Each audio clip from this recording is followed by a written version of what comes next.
North Texas rapper Yella Beezy in court today, accused of killing another rapper. Our Natalie Haddad joins us live now from the courthouse in Dallas. Natalie, a lot of people interested in this story. What happened in court today?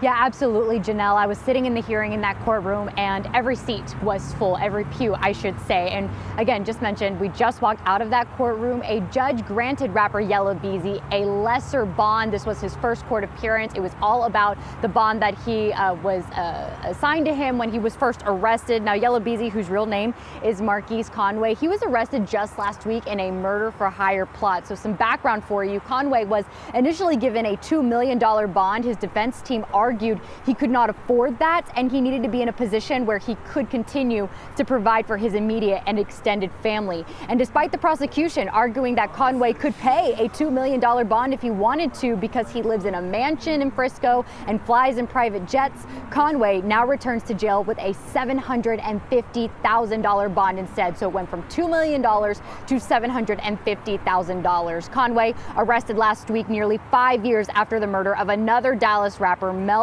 Noble, known by his rap name MO3. Conway is accused of hiring a hitman who carried out Noble's murder. He faces a capital murder while remuneration charge, and this means that the killing was done for financial gain or reward. Now, back in November of 2020, Noble was shot and killed on I-35 in Dallas. I believe we have seen video of that. He tried to get out of his car and run, but was gunned down by a man with a rifle. 2 men were arrested in the weeks following his murder and are facing federal charges themselves.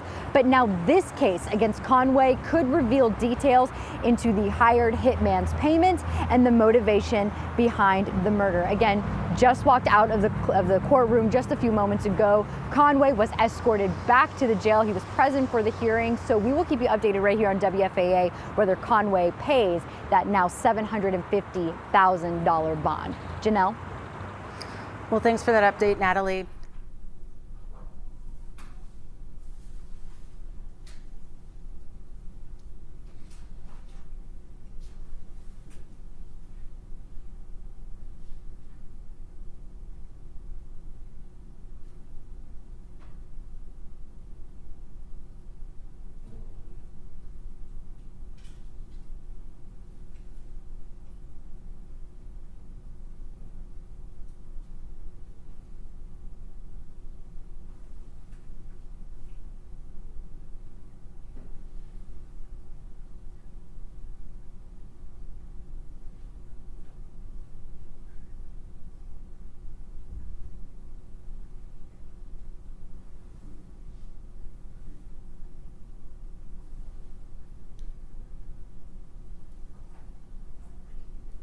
Three counts. This seems different than what we heard a couple weeks ago of 16 people arrested and charged as part of a different gang indictment. Here, what they're saying is the Big U Enterprise, along with his 5 associates, yes, Termaine Ashley Williams, aka Loose Cannon, is alleged to be part of this enterprise. He's part of the robbery angle. There's a lot of charges. Let me take you through the primary charges. The first, the Fed's favorite, it's a criminal RICO enterprise. What are they involved in? Robbery and extortion. I don't know if you've heard anything about Big U and his cohorts extorting people, but the Feds seem to think that what you may have heard is true. There's transportation for prostitution, there's bank and wire fraud, you have tax crimes, obstruction of justice.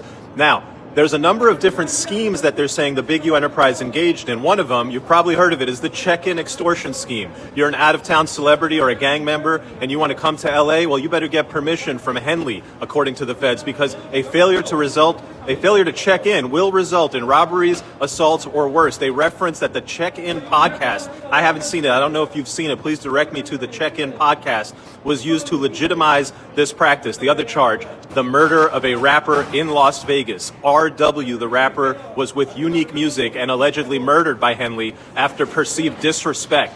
The Feds say they have surveillance, cell phone data, and family interviews that all point to Henley as being the last person seen with RW, the murdered rapper. And they say that there was an alleged cover-up where Henley and his associates went into the studio and got the surveillance tapes right before the murder happened. There's armed robbery of a marijuana dispensary. Henley allegedly ordered the robbery of a dispensary where an extortion victim worked. After the robbery, the victim was invited to Henley's home and told, "That's how you rob yourself."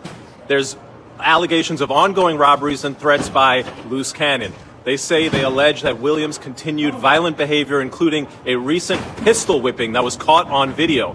Then there's extortion of business owners. Victims were extorted for thousands per month with threats of violence or robbery if they did not comply. There's a human trafficking and a sex trafficking allegation where Henley paid people to transport women across state lines for prostitution. The feds say they've intercepted communications showing explicit instructions and references to sex work. There's fraud and embezzlement. They're saying that Henley used his nonprofit called Developing Options to fraudulently obtain grants. I think they're talking about PPP fraud or other COVID-19 related loans. There was the EIDL loan.